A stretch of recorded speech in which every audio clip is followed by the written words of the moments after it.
Salut tout le monde, j'espère que vous allez bien. Aujourd'hui, dans cette nouvelle vidéo, comparons et testons l'iPhone XR face à son grand frère, l'iPhone XS. Allez, c'est parti.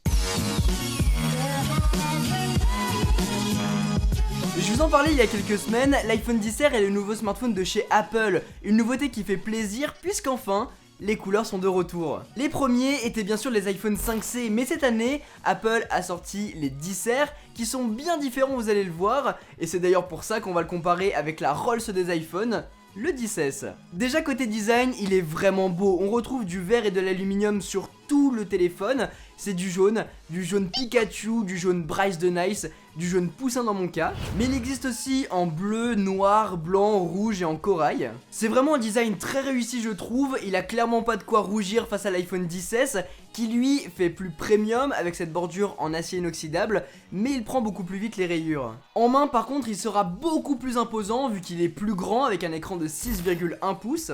Il se place du coup entre l'iPhone XS et l'iPhone XS Max.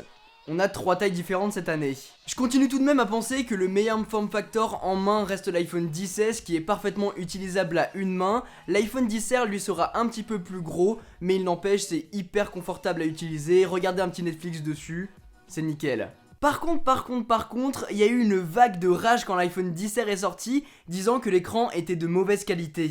Si vous voulez, sur le papier, il a la même densité de pixels que l'iPhone 4, et effectivement c'est le cas. Mais cette année, Apple a intégré dans cet iPhone XR la technologie Liquid Retina qui est aussi présente dans l'iPad Pro, et je peux vous assurer que quand vous regardez le smartphone, l'écran est bluffant. D'ailleurs, c'est exactement le même écran que l'iPhone 8 et l'iPhone 8 Plus, et à ce moment-là, personne n'a ragé là-dessus. Après, effectivement, quand on met l'iPhone XS d'un côté et l'iPhone XR de l'autre, quand on les regarde vraiment à côté, on voit la différence parce qu'on aura un écran OLED avec des noirs beaucoup plus profonds, et ici on aura un écran LED et donc un écran rétro-éclairé. Quand on les compare vraiment juste à côté, qu'on regarde le même média sur les deux écrans en même temps, on voit vraiment la différence, surtout quand on est dans le noir, on va vraiment voir la dalle se rétro-éclairer. Mais sinon, si c'est la première fois que vous l'utilisez et que vous le comparez pas vraiment side by side avec un autre appareil, l'écran est sublime. C'est du jamais vu avec un écran LED sur le marché. C'est clair et net. Là où par contre j'ai été déçu, c'est qu'ils ont enlevé le 3D Touch. En soi ça me dérange pas des masses parce que j'utilise très peu sur mon iPhone XS. Là où par contre c'est chiant, c'est qu'ils l'ont remplacé par une technologie qui s'appelle Haptic Touch. Et en gros c'est un appui long sur le bouton, donc si je veux allumer le flash, je reste appuyé longtemps pour le déclencher. Le problème c'est que ça marche mal, il faut appuyer vraiment 5 ans pour pouvoir déclencher l'action.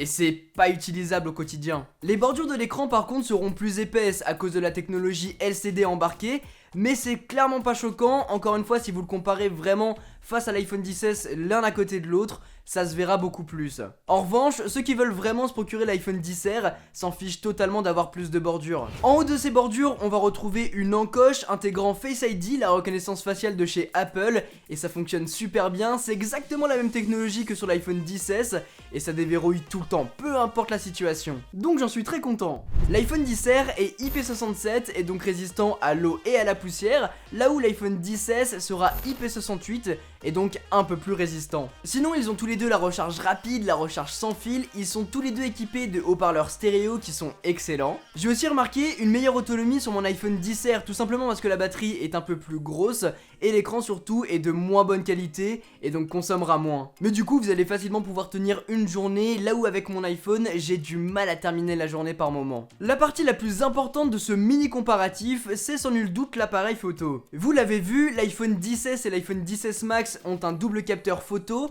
là où l'iPhone XR en a qu'un seul, mais le traitement est exactement le même. Les photos sont donc excellentes, les détails sont présents, les couleurs sont top, vraiment j'ai rien à dire, et les deux capteurs sont identiques sur l'iPhone XS et sur l'iPhone XR. Pas de HDR par contre, alors que son grand frère l'a, mais on garde le mode portrait.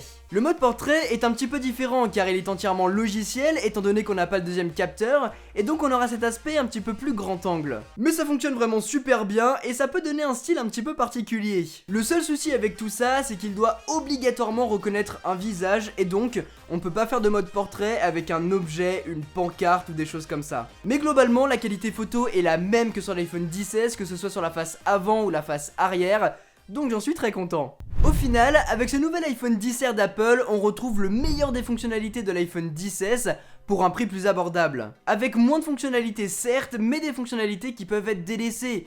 Et puis là on a plusieurs coloris. N'oubliez pas, et je vous en parlais dans ma vidéo découverte de l'iPhone XR, les gens qui veulent se procurer ce nouveau smartphone s'en fichent totalement de l'écran LCD plutôt qu'OLED, s'en fichent d'avoir le double capteur ou pas, et s'en fichent totalement d'avoir le 3D Touch. Si on enlève ça et le côté inoxydable des bordures, et bah on a un iPhone XS pour 200 € de moins. Si la taille du smartphone vous convient et si vous aimez les nouveaux coloris, partez directement sur l'iPhone XR. C'est pas le meilleur rapport qualité-prix qui existe aujourd'hui sur le marché, vous avez d'autres options sous Android par exemple, avec le OnePlus 6T qui est excellent, et on en parlera très bientôt sur la chaîne. Mais sous iOS, c'est le top cette année. Voilà en tout cas les amis pour cette vidéo, j'espère vraiment qu'elle vous a plu. Si c'est le cas, n'oubliez pas de mettre un gros pouce bleu et de vous abonner si ce n'est pas déjà fait. Sur ce, c'était Quentin, passez tous une très bonne journée.